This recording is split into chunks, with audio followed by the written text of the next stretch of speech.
it's Aluna Michaels, Esoteric Astrologer. I am here to talk today about Sagittarians. Okay, first of all, Sagittarians, you are fun-loving and generous and tolerant and all sorts of great things. One of the great things about Sagittarius is and you think about the ruling planet of Sagittarius is Jupiter. Jupiter has a lot of moons. That means Sagittarians love to have a lot of people around them, have a lot of ideas, are very open to new ideas, especially of other cultures or other people's viewpoints. Generally, there's a very sense of being open to all that. And that's wonderful. But when you're on the spiritual path, one of the things that's real common for Sagittarians is to say, oh, this is the way I'm going to grow spiritually, or this is the thing, I'm going to go to this workshop, or I'm going to that workshop, or I'm following this guru, or I'm doing that, or I'm a vegan, and now I'm just eating grass-fed beef or whatever, and it's always like something cool and something with a story behind it, but it's over here, and then it's over there, and it's doing that, and then, the Sagittarian symbol is the archer, and as a Sag, you want to be able to point that arrow in one direction, let it go, and let it hit the target. You don't want, whoa, all over the place like you guys know you can be. And part of that's your fun. Part of that's the fun-loving spirit and all that. But Paramahansa Yogananda had a term, spiritual indigestion, that people that follow this guru, or they do this, or they're this religion or that religion, or they're following that principle, and then it ends up just making you confused, or just not really getting anywhere. You have a kind of jack of all trades, master of none. And one of the biggest things on the spiritual path for Sag is to just say, if all roads lead to Rome, if all sort of spiritual growth, if it's yoga or if it's whatever, fundamentalist Christianity, you're going to get your spiritual growth. So just stick with it. Stick with the path. Try to have that level of commitment. I think for Sagittarians, when on any spiritual path, you're going to have points where you're challenged. No matter what religion you're following, no matter what guru, what philosophy, you're going to come to a point where you have to look at yourself. It could be 12-step programs too. And that's when Sages go, maybe I'll go do that instead. And if you want to jump ship, you're probably at the point that your soul's going to start growing, and it's at that challenge point. And if you can just stick with it and be uncomfortable, and because Sag likes to just be feeling good usually, and spiritual growth does not feel good when it really comes down to that point where you get in that crucible of change. It's kind of sucks. So you need to say to yourself, and let me stay put and get something out of this philosophy, get something out of this religion, get that growth I need, instead of just gathering information about a lot of different stuff, and then you're real cool and interesting to talk about, but you sit home at night and just think, or you lay in bed and I think, I'm just not where I want to be in life. And you've been walking away from opportunities. So to stick with it when that opportunity comes is big. Okay, another piece I want to talk to you about is learning to control your thoughts and words and actions. Famously Sagittarius is foot-in-mouth disease, and often you say things where you go, oop, I just said something ridiculous, and it could be funny and embarrass yourself, or you could hurt someone's feelings, especially in social situations, or if you're angry, social situations you can embarrass someone by saying something no one else is supposed to know, and you're just having a good time, and it's like, uh-oh. Or when you're angry, you can pull stuff out and then regret it once it's left your mouth. And as you are growing spiritually, you gain more power, and your words have more power. So you've really got to use your daily meditation time, or whatever your spiritual growth is, to know that you just think before you speak, because your words have more weight to them, that arrow has more when it goes into somebody as you're growing spiritually. So just beware of your mouth. And by watching your thoughts, by observing your thoughts, controlling them, say, oh, this is going down a road I don't want to go, or then the thoughts don't have to become the word and become the mess. You know what I'm talking about, right, Sag? Again, love Sagittarians. I always think if I were an Aquarius, I'd be a Sag, But I know you guys have your own stuff you're working on. Okay. I got my little notes here. One of the things that is also interesting for Sagittarius, even though ironically your sign is about tolerance, I have a very strong Jupiter in my chart, so I have a Sagittarian quality. And I remember saying to this friend, we were talking about people that were intolerant of other people. And I said, everyone should be as tolerant as I am. And we started laughing like, oh, and that's Sagittarius. It's like there can be this sort of self-righteousness within your level of tolerance, which is a little bit paradoxical. But I think that learning that right, but with your meditation and your growing spiritually, you move from being right with a small r to being right with a capital R, knowing that what you're feeling is for the highest good of the people around you, or maybe when it is time to express it and you're saying it the right manner at the right time, and you're guiding somebody, and Sagittarians are very into the truth. But instead of the truth of the ego, or the ego is right, it's like when the soul is feeling right, when the soul knows the truth, it's a different quality.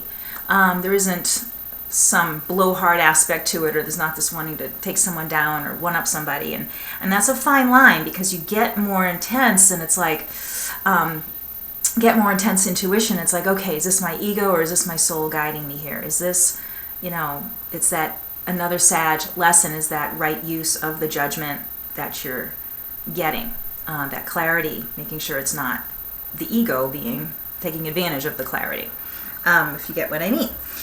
One of the things I wanted to read you a little bit in The Labors of Hercules by Alice Bailey. Such a great book about each sign.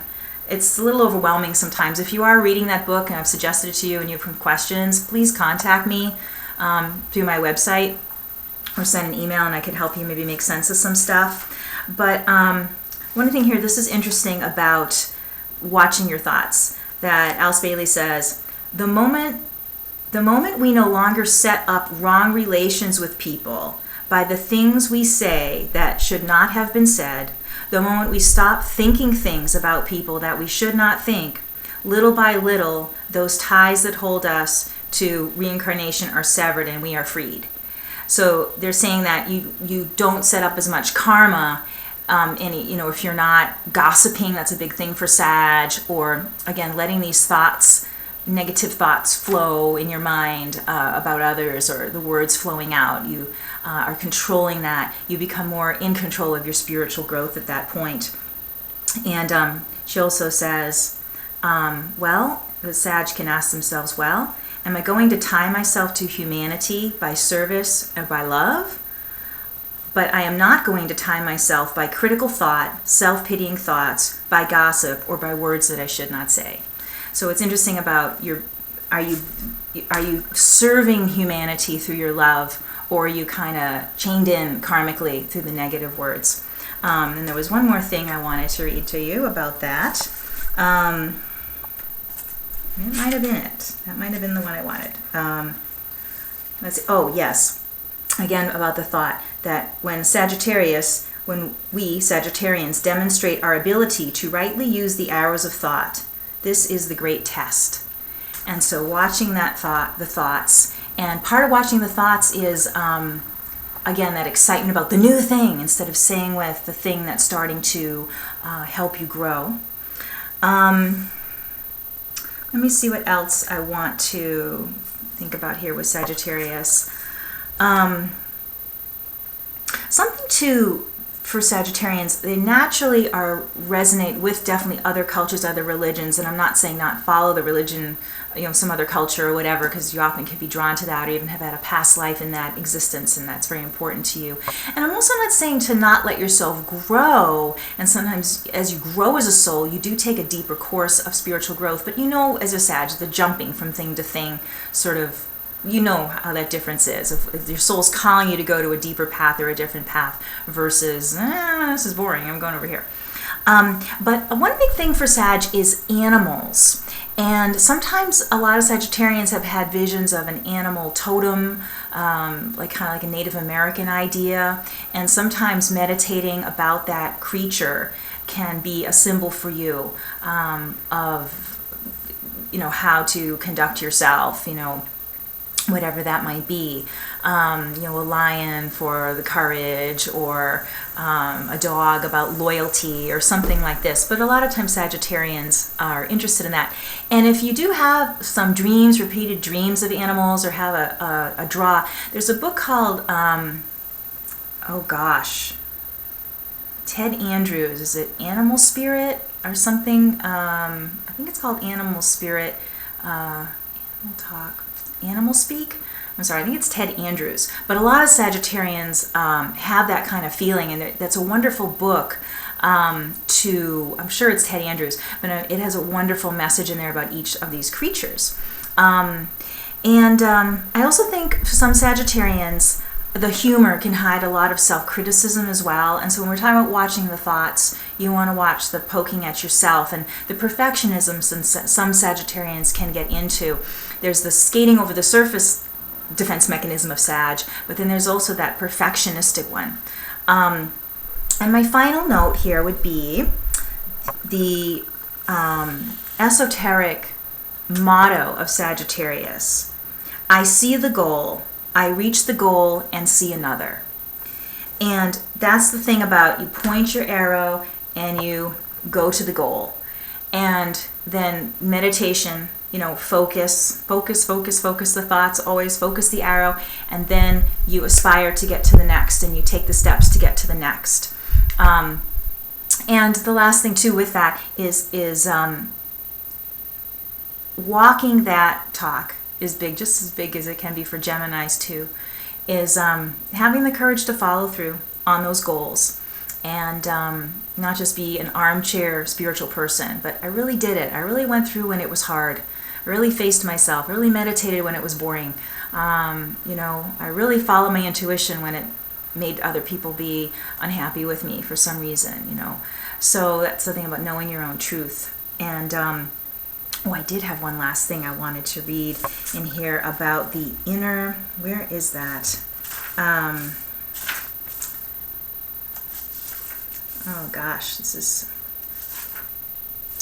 There's something here that was talking about finding the inner sage. There it is. The gift of coming under the guidance of a perfect sage in your own heart. And that is the thing of not being distracted to the next spiritual path, but really knowing that the wisdom is within you, and having that humility that it isn't that blah, blah, blah type stuff, but it's real true. It's real strong, quiet, and steady. And that is your guidance. So hopefully this has been helpful to the Sagittarians. And thanks for listening.